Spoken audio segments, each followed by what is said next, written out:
Good morning, boys and girls. Ready to do some CPM? Start the week with another assignment, 5-3.1,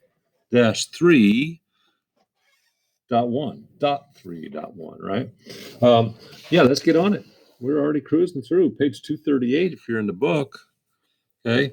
Now, real quick, as we correct papers, I know a lot of kids are still missing some points on some things that are relatively simple, right?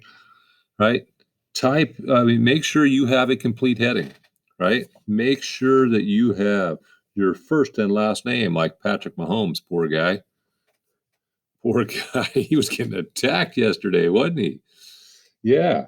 Uh, hate to see that. He just did not have time to set his feet ever.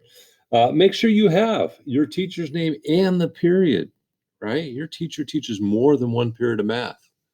Okay. Make sure you have the date, February 8th. I should probably put the year, huh? And make sure you put what are you doing here? This is CPM 5.3.1. I'd like for you to do this too, put the problem numbers. But if you have that, I'm not going to take a point off. Name, date, teacher's name, and period. And also start adding this. I'm going to start taking points off if you don't. Okay. Easy points. The next thing is make sure you're actually answering all the questions.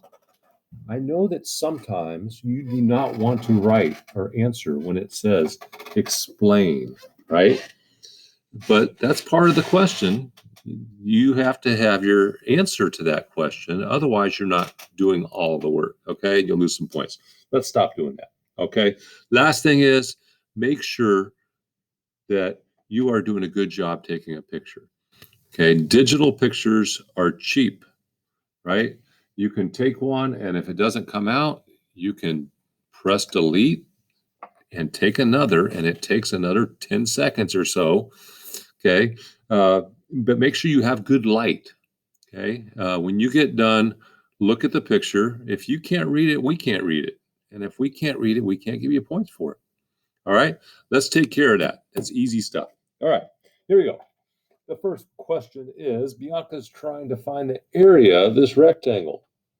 Okay, she already has one side measured, right? This side here is 10 centimeters. Now, they drew that rectangle. See how it's not straight, huh? Right? Why is it not straight? Because the book does not have it straight, right? So I like to do it like the book likes it. And why are they doing it that way? Because they want to make you think, okay? It looks like that A here is straight up and down, right? So they want you to think that maybe that is a number that matters, right? But for the rectangle, we care how wide it is and how long it is, and it's just turned a little bit. How wide is it? It's 10, right? Right? We need this, right? We need this. Okay. Now, you have a couple of choices to answer this. Okay. When they're saying which other length could she use, and you notice it says lengths, possible S, to get her calculation, and you're going to explain why. Okay. So remember, when you get the area of a rectangle, you care, right? So like on this one here, how wide is it? That's 4 units wide. How tall is it? And you can count 1, 2, 3, 4, 5, 6, 7, 8, 9, 10, 11, 12, but you have 3 rows of 4. Okay. And the shortcut is how wide is it times how tall is it? Okay. All right. That's all you have to do. So you're going to write and explain your reasoning. Okay. We just talked about that to make sure you get all the points. Okay. All right. Let's flip the book around and get to 572. Zach's making cookies. Ooh, cookies. Teachers like cookies. You can make cookies for us, or you can come ask us questions at our open office hours. That's like giving us cookies, right? Virtual cookies. All right. But he does not have enough brown sugar to make a full recipe. The full recipe calls for 2/3 of a cup of brown sugar. If Zach has enough brown sugar for 3/5 of a full recipe, how much brown sugar does he have? Well, okay. First, it says represent. Okay. Well, first off, he has 3/5 of 2/3 cups, right? If 2/3 cup is how much he needs, he has 3/5 of that. All right. All right. First question. I like to sort of translate the English to Mathish. Okay. Represent 2/3 of a cup brown sugar in a recipe with a diagram. Okay. So we can sort of draw one of those, right, measuring cups, right? Say this is 2/3, but let's just pretend it's a box. Okay. And let's say that is 2/3 of a cup. Okay. And let's say this is 2/3 of a cup. And B, it says represent the portion of brown sugar that Zach has if he only makes 3/5 of the recipe. 3/5. Okay. Now, okay. So I recognize that when I made that, I sort of got lucky because I had this 5 wide, right? Doesn't really matter how tall. 5 wide. And they want us to represent the portion of brown sugar that he has if he's going to make 3/5 of it. So since this is 1, 2, 3, 4, 5, why don't you shade in 3 of those 5 columns and see what it looks like? Okay. Now, what mathematical operation should he use to find the amount of brown sugar he has? I'm going to tell you that answer is on this page between this line and this line, okay, for the most part, and see if you can figure that out, okay? Go see if you can figure it out. If not, ask your teacher for help this afternoon and come back tomorrow and see how you did. Okay, complete each of the following statements. If one cat has 16 whiskers, then 7 cats will have blank whiskers. One cat. I'm going to do ratio sign. 16 whiskers. We're doing cats to whiskers. 7 cats.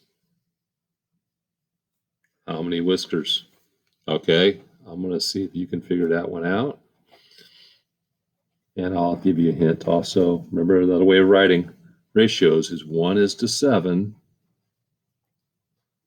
Sorry, 1 is to 16, like 7 is to how much? Okay, I'm going to let you see if you can figure that out. Because when you see the ratio like that, you can treat them like equivalent fractions. Okay, and I just noticed that I skipped 573, didn't I? The fun one, the Connect 4 problem. 474, we're doing B. If 3 slugs have 6 eye stalks, 2 slugs are going to have how many eye stalks? So 3 slugs, we're doing slugs to eye stalks. Eye stalks.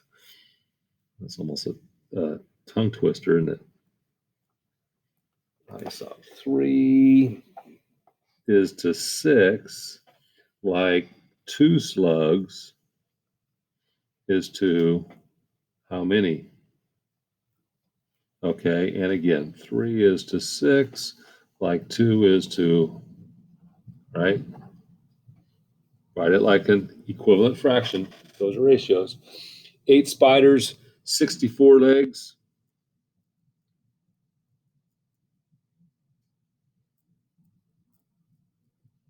So we're going spiders to legs. And they want to know 5 spiders will have how many legs. I'm going to let you just finish that one yourself. Okay. Okay. Again, you get stuck, you ask your teacher for help. Okay. All right. Now, generic rectangles to represent these problems 5-75, 34 times 91, and 421 times 36. I invite you, 91, 34, 421, 36. Yeah, I invite you to do the warm up every day, okay, on that one. So 5-75, we're going to say, hey, that answers in the warm up. I'll do it again for you if you come back tomorrow on this video to see how you did. But let's go back to 573, that problem I accidentally skipped, right? The fun problem. So we have a grid that goes 6 high and 6 wide. This is more than 6. Okay, remember this is called the y-axis. That's the one that goes up and down. This is called the x-axis. That's the one that goes horizontally or right and left. And remember, when you have coordinates, it's x first, y, how far I go over versus how far I go up is second, right? So 1, 2, 3, 4, 5, 6. 1, 2, 3, 4, 5, 6. And it looks like that they're playing this connect the dot game, like Connect 4. And Jack's points are full circles, Jill's are open. So if I look at Jack's point here, that's over 1, up 2, over 1, up 2. Those are colored in. Over 3, up 1 and 2.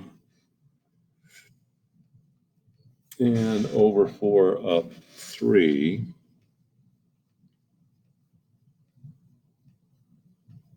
All right, and then Jill has this sort of starting at 1, 1, 2, 1, 2, 2, 2, 3. Okay, now it says record Jack and Jill's points as ordered pairs. Okay, so we already said this one here for Jack was over 1, up 2. Go over first, up second. Over first, then up. Okay, x first, then y. So over 1, up 2. So the way you write that is 1, comma 2.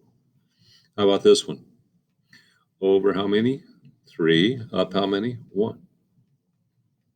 Okay, I'm going to let you finish this one and this one.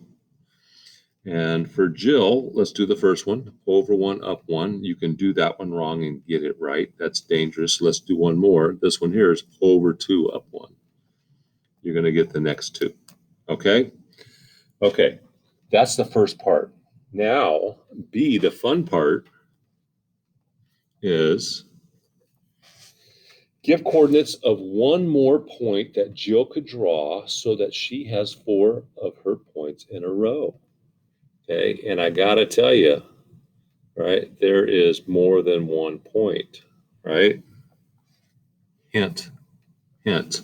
All right, okay, so generic rectangles, 34 times 91 is what we're gonna do there later, and B, 421 times 96. And I invite you to do the warm-up, right? I'm drawing rectangles here, but do the warm-up and you can see some answers if you get stuck. All right? All right, everybody. Good luck on this. Don't forget, your teachers are just dying for you to come ask for help, okay? That's like giving us cookies, just like Zach.